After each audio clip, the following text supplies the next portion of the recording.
Então não vem com esse papo de não tô ganhando nada, eu tô fazendo isso pelas vítimas, porque não cola, sabe? Até porque antes de fazerem o documentário, eles foram até o Espólio e fizeram um processo, quase como uma tentativa de extorsão, onde eles deixavam claro que ou o Espólio fazia um acordo financeiro com eles, ou eles iam tornar público essas acusações. De novo, a porra do dinheiro. De novo, o lance da grana. Porque se você foi abusado por alguém e se isso te causou um trauma, você vai botar um preço nisso? Você vai botar um valor? Olha, minha dor, baseado agora, minha dor vale mais ou menos uns $120 mil. Mas se você pagar em dezembro, talvez custe mais, porque vai rolar juros. Sabe como é a dor cresce. Não existe isso, não existe isso. Se alguém te faz um mal como esse, você quer justiça. E você vai querer justiça agora, 10 anos depois que o cara morreu? Por que você não quis justiça antes? Ah, eu amava o Michael. Tá, você amava o Michael quando você convivia com ele, você continuou amando o Michael depois que não convivia mais com ele. Depois que o Michael se foi, você continuou amando porque você fez livro, você fez homenagem, você coreografou homenagens ao redor do mundo. E aí quando baixou essa nuvem, quando baixou essa situação, você deixou de amar o Michael e lembrou disso daí. Então, bicho, pra mim não faz o menor sentido, eu não acredito, eu não vou dar palanque pra esse negócio. E assim, gravei trocentos mil stories agora, que na verdade daria pra ser feito um filme, um longa-metragem, o meu próprio documentário. E eu não vou ficar falando muito a respeito desse assunto aí, porque é um assunto que me deixa chateado, me deixa irritado. E assim, normalmente eu tenho que debater esse assunto com pessoas que não se informam a respeito. Então tá cheio de gente babaca, e se você estiver vendo essa story e for um desses babacas, eu gostaria de dizer, você é babaca. Porque você tá vindo pra mim falando assim, eu acredito que ele é culpado porque eu assisti o documentário. Deixa eu dizer uma coisa, que eu assisti o documentário e eu acompanhei o julgamento diariamente. Eu li tudo do julgamento. Eu li trocentos livros sobre o Michael Jackson. Eu conversei com família, eu conversei com amigos e conversei com pessoas que trabalharam em Neverland. Eu entrei em Neverland e conversei com pessoas que trabalharam diariamente naquele lugar. Então eu acho que nesse assunto eu tenho um pouco mais de embasamento do que você que só assistiu esse documentário.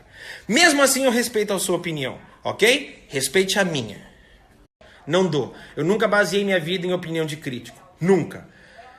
Tenho um certo ranço de crítico, porque eu penso que o crítico nunca produz. É muito difícil produzir. Se você tentar produzir qualquer coisa na sua vida, seja o que for, você vai ver a dificuldade que é produzir.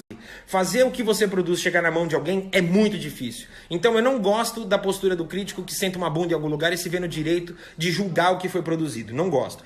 Então esse cara que é um crítico musical, e quando eu falo que ele é um crítico musical, eu boto esse em xeque porque é o seguinte: críticos musicais vivem de críticas musicais. Esse cara, ele faz um circo. Ele é quase um bobo da corte, ele é quase um palhaço.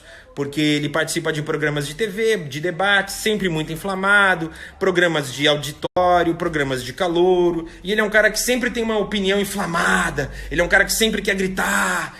Enfim, um bobo da corte. E aí esse cara gravou um vídeo dizendo que o legado do Michael está acabado, que no futuro ele vai ser lembrado só como um cantor esquisito, que gostava de crianças. E aí ele pega e fala, porque esses fãs retardados que defendem o Michael, esses fãs retardados que defendem o Michael Jackson. E eu não posso sentir outra coisa a não ser pena e um pouco de raiva. A raiva vai passar, porque eu vi o vídeo dele tem pouco tempo. Mas a pena desse cara é o que eu vou carregar para sempre. Eu tenho pena, porque o crítico musical é um músico frustrado.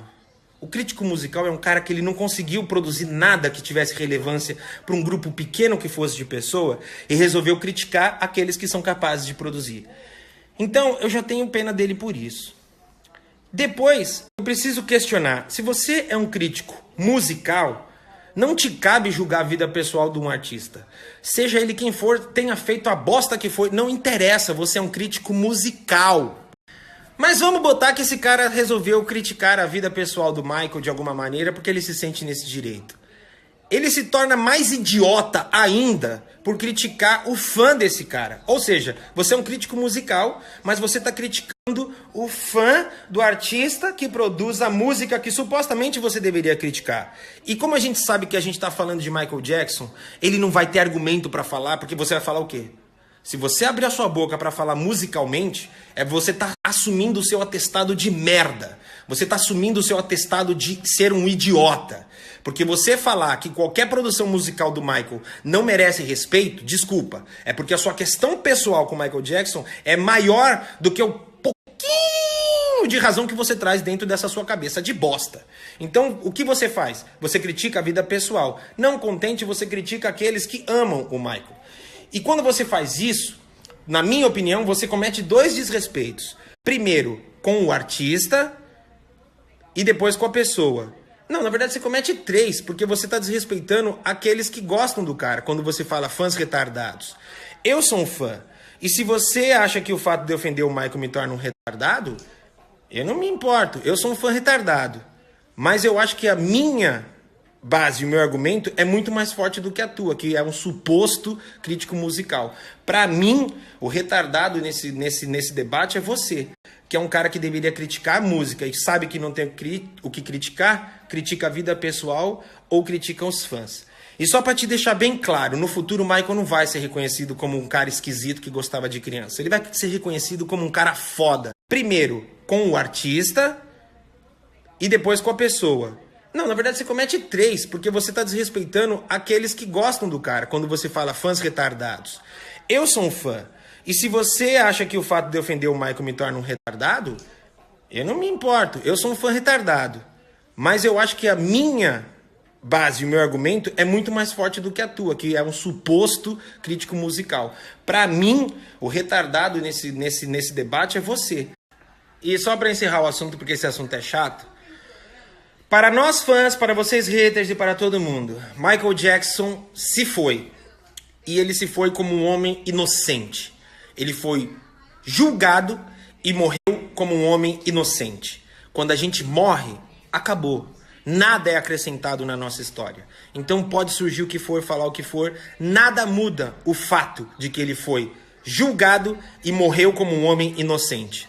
Na história, o Michael sempre vai ser lembrado como um homem que foi julgado e morreu inocente. Morreu e permanecerá inocente. Simples assim. Um beijo para todos vocês. Voltamos a qualquer momento com mais bobeiras, besteiras, porque falar sobre assunto sério é chato. A gente não tá aqui pra isso, não é verdade? A gente tá aqui pra falar de brinquedo, pra falar de música e pra se divertir. É isso aí. A gente volta a qualquer momento com mais Michael Jackson. Gente, eu quero pedir desculpa pra vocês, porque eu já recebi mensagem de gente falando assim que ficou tonta que eu fiquei andando. É um vício.